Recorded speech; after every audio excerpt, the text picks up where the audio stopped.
오늘 은혜 받으실 말씀은 열왕기하 23장입니다.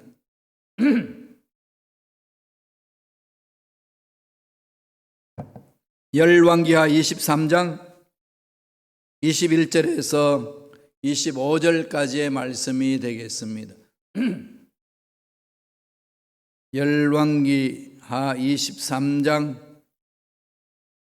21절에서 25절까지의 말씀, 다 같이 우리 한 목소리를 합독하시겠습니다.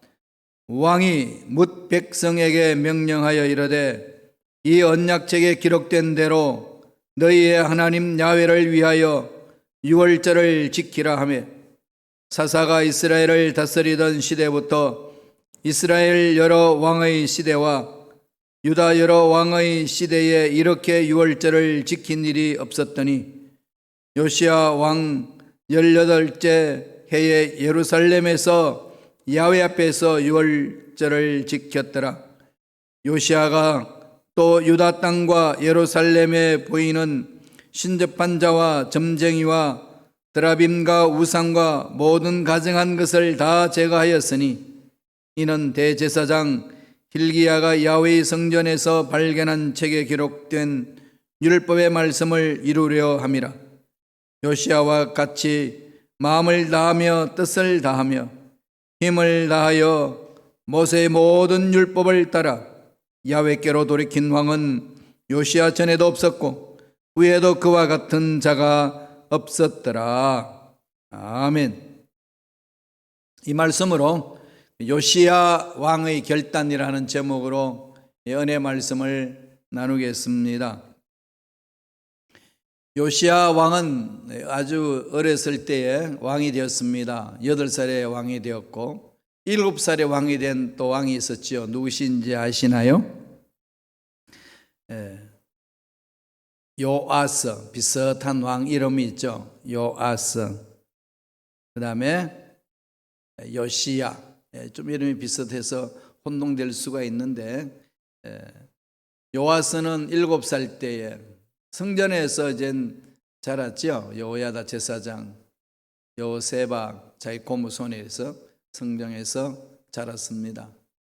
7세 때 왕이 되었고, 요시야는 아버지 아몬이 2년 동안 통치하다가 부하들에게 살해를 당하고 왕족 대를 이어서 8살 때에 요시야가 왕이 됩니다.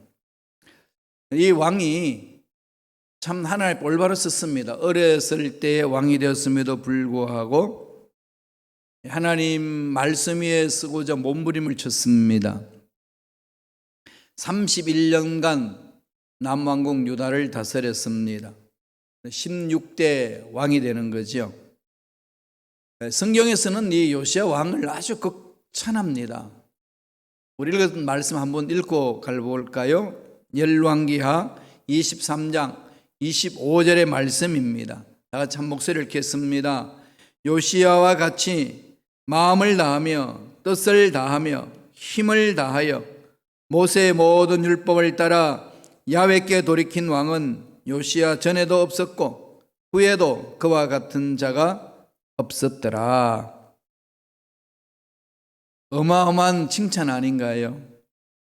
마음을 다하고 뜻을 다하며 힘을 다하여 모세의 율법, 하나님이 주신 말씀을 따라서 삶을 살았는데, 요시야 왕 기점으로 해가지고 이전에도 그런 사람이 없었고 이후에도 그런 사람이 없었더라, 그렇게 이야기를 합니다. 얼마나 하나님 마음에 들었으면은 그러한 요시야의 왕의 상태를 이렇게 기록을 했을까요? 우리 어저께 봤듯이 열왕기하 22장 2절에 그렇게 했었죠. 요시야가 야훼 보시기에 정직히 행하여, 정직하게 행했다는 거죠. 여기서 여러분 정직하게 행했다는 의미가 뭘까요? 하나님 뜻대로 살려고 몸부림친 거죠. 관점이 하나님 관점에서 자기 삶을 산 사람, 이겁니다. 정직의 기준이 어디 있나요? 하나님 기준으로 그렇게 썼다는 의미입니다. 이게 우리 신앙생활에 있어서 중요하지 않아요. 이 정도면 됐어 라고 우리가 스스로 위안할 수 위로하고 서로 이렇게 세워주는 부분도 있습니다만은 그런 상황 속에서 궁극적으로 우리가 관심 가져야 될 부분은 뭐겠습니까? 하나님 보시기에 선을 행했다. 그래서 요시야는 야훼 하나님 보시기에 정직히 행했다, 선을 행했다, 그 말씀입니다. 그 이후에 하나님 앞에 서려고 몸부림치면서 했던 작업이 성전을 보수한 거죠. 성전을 보수하고 다음에 이 성전을 하나씩 정화시켜 나갔습니다. 그러다가 hil기야 제사장이 율법책, 모세가 준 율법책을 발견한 거죠. 그걸 읽고 어떻게 했나요? 요시야 왕은 옷을 찢었더라. 통에 잡으겠다는 거죠. 마음을 찢고 옷을 찢고. 그리고 나서 그 후에 그 말씀에 집중합니다. 요시야 왕은 늘 말씀과 씨름하는 거죠. 그래서 그 말씀을 들고 결심합니다. 결단하는 거죠. 옷을 찢었다는 것은 여태껏 조상들이 그렇게 살지 못했다는 거죠. 자기 아버지, 할아버지가 그렇게 못 살았습니다. 그러니까 이스라엘 남조 유대가 엄청나게 어려움을 겪고 있다는 것을 어린 요시야가 발견한 거죠. 말씀을 통해서. 그래서 마음을 찢고 옷을 찢습니다. 그리고 결단하는 거죠. 그 결단을 통해서 유다 민족을 살려냅니다. 한 사람의 변화로 한 나라를 살려내는 거지요. 한 가정에 한 사람이 변화됨으로 가정이 살아납니다. 교회 공동체의 일꾼들이 섬으로 남은 자들이 올바로 말씀 위에 섬으로 공동체가 살아납니다. 한 사회에서도 올바른 지도자들이 세워질 때에 그 사회는 올바른 사회로 설 수 있습니다. 한 사람이 중요한 거죠. 나 한 사람. 요시야는 개혁해 나갈 때에 결단하지 않아요. 주위 사람 탓하지 않습니다. 환경 탓하지 않나요. 내가 말씀 위에 서자. 여기 결심하는 거죠.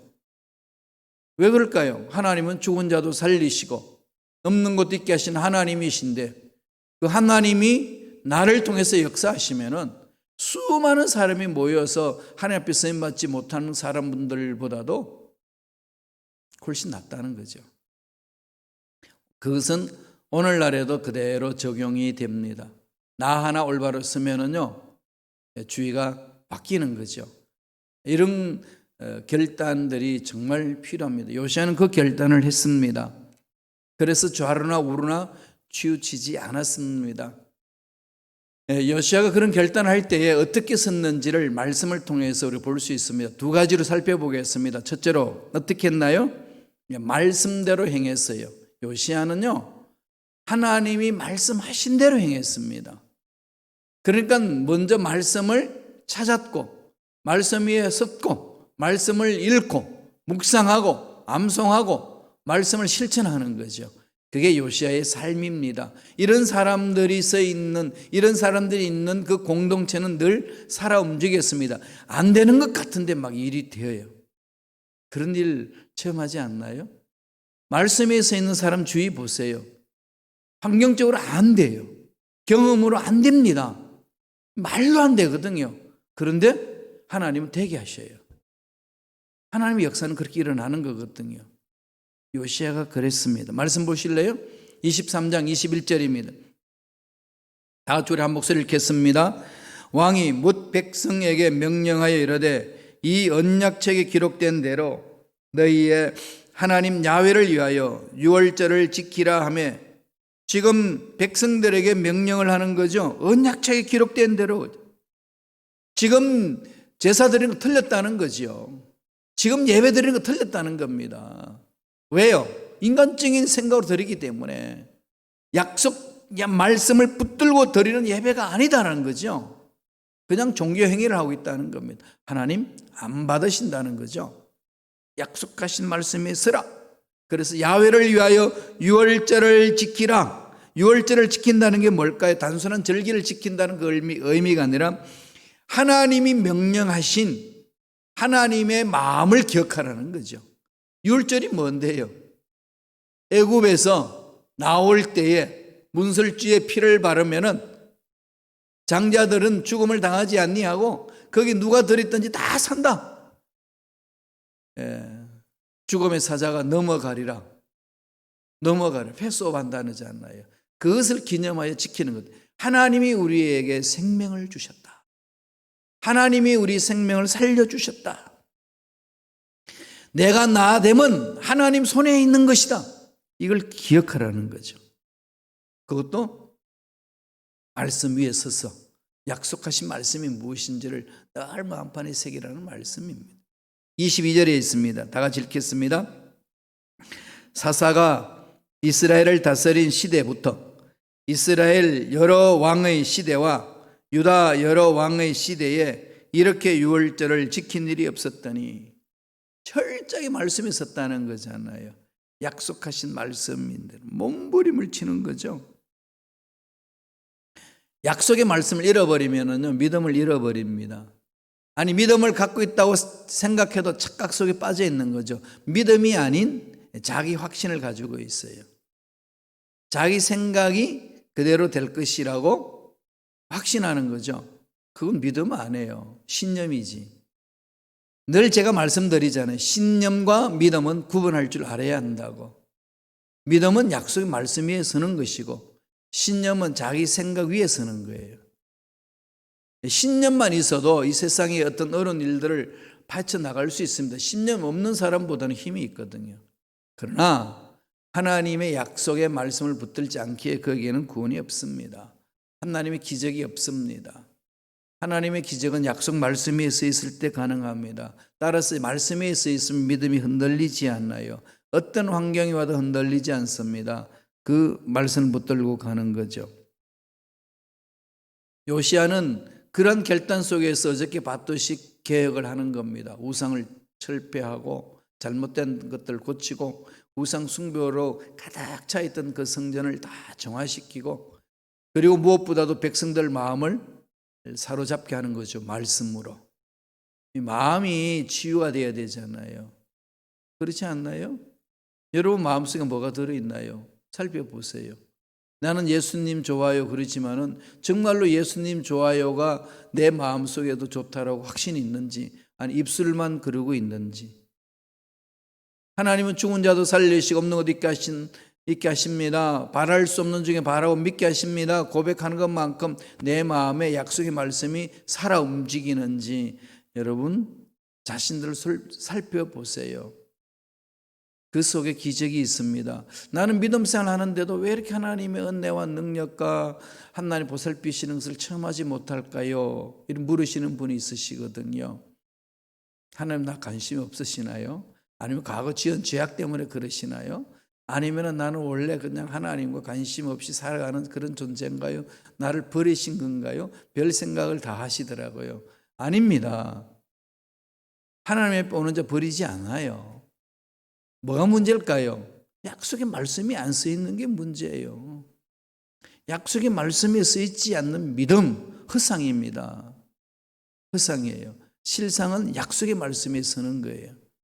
그래서 날마다 말씀을 묵상하고 읽고 암송하고 쓰고 그 말씀이 나를 사로잡도록 만드는 거거든요. 그래서 타락된 것들을 뜯어 고치는 겁니다. 말씀이 예리하게 내 마음을 파고 들어와서 잘못된 것들을 고치게 하시는 거거든요. 요시야는 잃어버린 율법책을 발견함으로 종교개혁이 시작됐고, 말씀 위에 씀으로 결단하고 하나님의 백성들을 하나님 품 안으로 올 수 있도록 인도하신 왕입니다. 분명한 기준이 있는 거죠. 원칙이 있는 거죠. 기준은 말씀대로 산다는 원칙. 이거 딱 정해져 흔들리지 않으면 좌로나 우로나 치우치지 않습니다. 힘들다고 주저앉고 이해되지 않는다고 주저앉고 앞길이 막혔다고 뒤로 물러서고 낙심하고 절망 속에 빠질까요? 아닙니다. 옛날에는 한때 그랬어. 지금은 아니야. 그건 믿음 아니에요. 믿음은 아무리 연세가 드시고 힘이 없어도 하나님의 약속에 서 있는 믿음은 살아 움직입니다. 파워가 있어요. 세상을 뒤집을 힘이 있습니다. 그게 하나님의 살아계신 말씀의 능력이에요. 나에게 아직까지 그런 것을 체험하지 못했으면 말씀 안으로 들어오세요. 몸부림치세요. 말씀과 함께. 24절 보실래요? 열왕기하 23장 24절 다 같이 읽겠습니다. 요시야가 또 유다 땅과 예루살렘에 보이는 신접한 자와 점쟁이와 드라빔과 우상과 모든 가증한 것을 다 제거하였으니 이는 대제사장 hil기야가 야훼의 성전에서 발견한 책에 기록된 율법의 말씀을 이루려 함이라. 지금 요시야 왕은 다른 거 없죠. 말씀에 기록한 대로 가자는 거잖아요. 하나님이 약속하신 대로 살아보자는 거죠. 말씀이 그대로 이루어진다는 거죠. 어떤 상황이 와도 말씀은 살아있고 활력이 있고 에너지가 있기 때문에 순종하며 나아가는 자를 통하여서 하나님 역사를 이루신다는 겁니다. 우리가 힘이 있어서도 아니고 환경이 좋아서도 아닙니다. 환경이 좋든 좋지 않든 힘이 있든 없든 그건 우리들의 이야기일 뿐이고 하나님의 관점에는 하나님의 약속의 말씀을 믿는 자를 통해서 역사를 해 주시는 거죠. 그렇게 가라는 겁니다. 말씀 위에 서 있는 자. 이런 자를 어떻게 평가해 주시나요? 아까 읽었습니다만 한번 읽어볼까요? 25절의 말씀이에요. 다 같이 한 목소리 읽겠습니다. 요시야와 같이 마음을 다하며 뜻을 다하며 힘을 다하여 모세의 모든 율법을 따라 야훼께로 돌이킨 왕은 요시야 전에도 없었고 후에도 그와 같은 자가 없었더라. 요시야는 말씀에 섰다. 말씀에 서서 순종하며 나아갔다. 그래서 요시야는 하나님 보시기에 선한 왕이었고 선한 일을 행했다. 그렇게 평가하는 거죠. 그러나 철저히 요시야는 말씀에 서는 훈련이었고 그 계획이었어요. 상대방을 치고 상대방을 욕되게 하고 상대방을 정죄하는 데 개혁을 시작한 게 아니고요. 먼저 회개하고 먼저 자기 자신을 돌아보는 결단하는 그런 개혁이었습니다. 교회 공동체에서 신앙생활 하다 보면 여러분 원치 않는 일들이 보이실 거예요. 왜 저 사람은 저럴까? 왜 목사님은 저럴까? 왜 전도사님은 저럴까? 왜 장로님, 권사님은 저럴까? 그렇게 자꾸 이렇게 정죄하고 싶은 마음이 싹 틀 거예요. 다 대동소이합니다. 담임 목사도 여러분을 보면 그런 생각이 들어요. 왜 저럴까? 그죠? 똑같다니까요. 여러분들이 그렇게 생각하는 만큼 담임 목사도 그렇게 생각하고 옆에 있는 사람도 그렇게 생각해요. 대동소이합니다. 이하동문 끝난 거예요. 그럼요. 그럼 어떻게 해야 되죠? 나 자신을 보셔야 돼요. 말씀을 통해서 나를 보세요. 개혁의 힘은 거기서 일어나는 겁니다. 그 결단이 중요한 거죠. 그러면 바뀝니다. 두 번째 요시야의 결단은 뭘까요? 우상을 깨트리는 거죠. 우상을 깨트려라. 우상이 뭔데요? 눈에 보이는 하나님의 형상으로 만들어 놓은 것, 그 우상이죠. 바알신과 아세라신. 그 눈에 보이지 않는 우상이 있습니다. 그게 뭐죠? 마음속에 있어요. 그게 뭔데요? 하나님보다 더 사랑하는 거. 하나님이 최우선이다 그러면서 하나님보다 더 사랑하는 것이 마음속에 자리 잡고 있는 것은 우상이에요. 하나님이 아닌 다른 존재의 자기 삶을 의존하는 것, 우상이에요. 현대 그리스도인들이 마음판에 우상을 가지고 삽니다.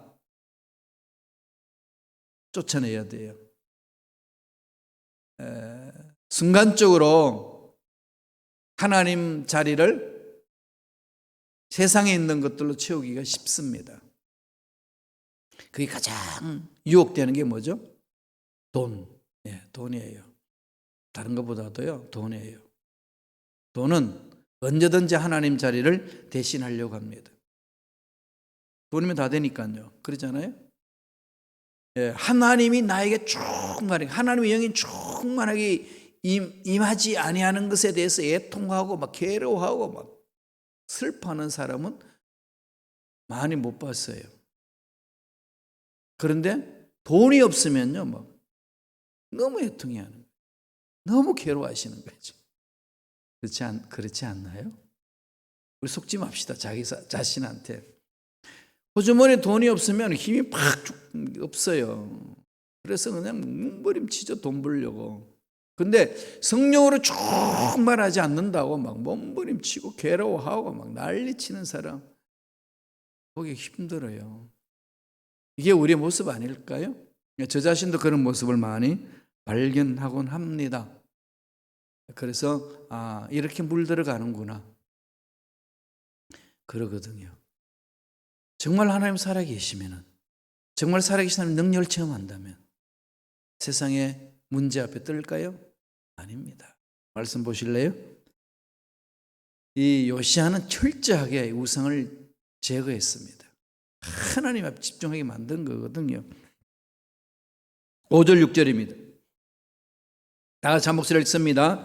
옛적에 유다 왕들이 세워서 유다 모든 성읍과 예루살렘 주위의 산당들에서 분향하며 우상을 섬기게 한 제사장들을 폐하며 또 바알과 해와 달과 별, 때와 하늘의 모든 별에게 분향하는 자들을 피하고 또 야훼 성전에서 아세라 상을 내다가 예루살렘 바깥 기드론 시내로 가져다가 거기에서 불사르고 빻아서 가루를 만들어 그 가루를 평민의 묘지에 뿌리고 완전히 없애버리는 거죠. 전멸하는 거죠. 아주 구체적으로 나열하지 않나요?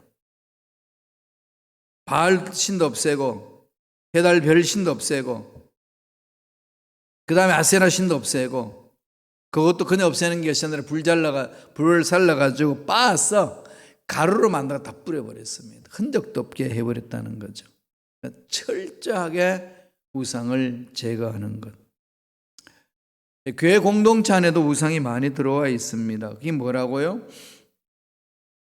하나님의 가치관이 아닌 세상 가치관을 교회에서 판치는 거죠. 물질의 우상, 권력의 우상. 이게 우리 한국 교회뿐만 아니라 전 세계 교회가 몸살이 앓고 있는 거 아니겠어요? 물질과 권력. 직분이 권력으로 바뀔 수 있어요.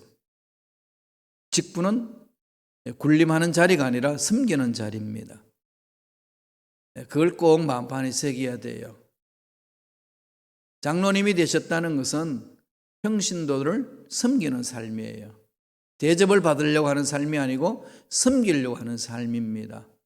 권사님이 되셨다는 것은 약한 자들을 돌보고 섬기라는 거죠. 안수 집사님이 되셨다는 것은 주인 노릇하려고 하는 게 아니고 섬기라는 겁니다. 그 위치에 맞게끔 섬기기 위해서 세우신 직분이에요. 그게 조직교회 하나님 주신 원리입니다. 원칙이에요. 그런데 오늘날 우리들은 어떤 계급으로 생각하기가 쉽습니다. 계급, 높은 자리, 그래서 명령하는 자리, 군림하는 자리 들어가기 쉬워요. 그래서 담임 목사님들이 그렇게 군림하고 싶어 하는 거죠. 그렇게 해야 된다라고 또 성도님들이 부추기기도 하고요. 정신 차려야 됩니다. 세상에서 칭찬받고 세상에서 존경받고 그것이 우리 삶이 전부가 아니잖아요. 하나님 앞에 올바로 인정받는 게 전부입니다. 하나님 앞에 인정받지 못하고 세상으로부터 존경받고 칭찬 듣는 것, 그건 허상이라는 거지요. 물론 하나님 앞에 칭찬 듣고 사람들한테 존경받고 칭찬 듣는 것, 그게 올바른 신앙생활이에요. 그런데 하나님 앞에서는 가식적으로 할 수 있고 세상 사람들 앞에 사람들의 마음을 끄잡아 당기기 위하여 행하는 작태, 충분히 교회 공동체에서 일어날 수 있습니다. 우리들이 조심해야 될 부분이에요. 우리 한국교회는 성도님들이 목사님을 잘 섬겨요. 우리 순복음식화교회 참 성도님들이 목사님을 잘 섬기셔요. 정말이에요. 잘 섬겨요. 물론 간혹 그러지도 않을 때도 있어요. 100% 다 그러겠어요. 그렇지만 대체적으로 잘 섬겨요. 훌륭합니다.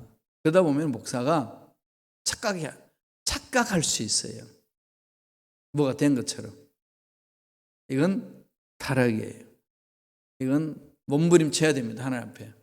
정말 하나님 앞에 몸부림쳐야 돼요. 물론 목사와 하나님과의 관계예요. 그죠? 그걸 그냥 성도 여러분들이 우리 목사 훈련시켜야지 이런 생각하지 마세요. 훈련시켜가지고 좀 뺑뺑이 돌려야지. 그래야 목사가 산다. 그런 생각으로 막 이 목사를 괴롭힐 생각 꿈에도 하지 마세요. 하나님이 훈련시키세요. 하나님 앞에 뭐 무림치게 하게끔 하는 거죠. 우리들은 뭐 하죠? 서로 섬기는 거예요. 서로 섬겨주는 겁니다. 그래서 우리 속에 있는 우상을 깨트려야 돼요. 세상에 있는 것들이 교회에 들어와서 판치게 해서는 안 됩니다. 세상은 굴림이지만은 교회는 뭐죠? 섬김이에요. 섬김. 예수님이 오셔서 뭐라고 그러셨나요? 마가복음 10장 45절에 인자가 온 것은 섬김을 받으라 함이 아니라 섬기러 왔더라. 목숨까지 내놓고 섬기러 왔노라. 그분은 우리의 구세주예요. 우리는 그분을 따라갑니다. Follow me 그러지 않나요? 그러면 따라가는 거죠. 따라가는데 누굴 따라가죠? 섬기는 삶을 보여주신 주님을 따라가는 겁니다. 그게 예수 믿는 사람이에요. 예수 믿는 사람은 그렇게 살아야 되는 겁니다. 그런 삶을 말씀하는 거죠. 24절 보실래요? 다 같이 한 목소리를 읽겠습니다. 요시아가 또 유다 땅과 예루살렘에 보이는 신접한 자와 점쟁이와 드라빔과 우상과 모든 가증한 것을 다 제거하였으니 이는 대제사장 hil기야가 야훼의 성전에서 발견한 책에 기록된 율법의 말씀을 이루려 함이라. 신접한 자, 점쟁이, 드라빔, 우상 모든 가증한 것을 다 제거했다는 거죠. 철저하게. 따라서 우리 마음속에 있는 우상을 제거하는 것은 내가 말씀에 서는 거고 말씀에 순종하는 것이고 예수 닮아가는 거잖아요. 그래서 내 삶이 변화되는 거죠. 그게 우상 숭배에서 벗어나는 거 아니겠습니까? 사도 바울은 로마서 12장 1절에서 이렇게 말했습니다. 한번 읽어보실까요? 다 같이 읽습니다. 그러므로 형제들아 내가 하나님의 모든 자비하심으로 너희를 권하노니 너희 몸을 하나님이 기뻐하시는 거룩한 산 제물로 드리라. 이는 너희가 드릴 영적 예배니라. 너희 몸을 그냥 하나님이 기뻐하시는 거룩한 산제물, a living sacrifice, 살아있는 삶, 제물로. 제물은 죽여서 드리는데 살아있게 했다는 거지요. 이게 하나님 앞에 서는 자의 삶입니다. 변화되어야 되는 거예요. 이게 우상을 깨트리는 자의 삶입니다. 이 결단이 저와 여러분 삶에 넘쳐나기를 원합니다. 그렇게 될 때 하나님 예비하신 복이요, 상상을 초월하는 복으로 채워주실 겁니다. 그 은혜가 저와 여러분 삶에 넘쳐나기를 간절히 축원합니다. 기도하겠습니다. 하나님 감사합니다. 오늘도 생명을 주시고 은혜를 함께 해주시니 감사합니다. 말씀에 서게 해주시니 감사합니다. 요시아처럼 결단하며 달려가게 도와 주시옵소서.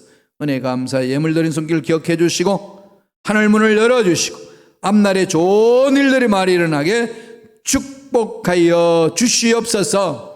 감사하고 예수님의 이름으로 축복하며 기도드리옵나이다.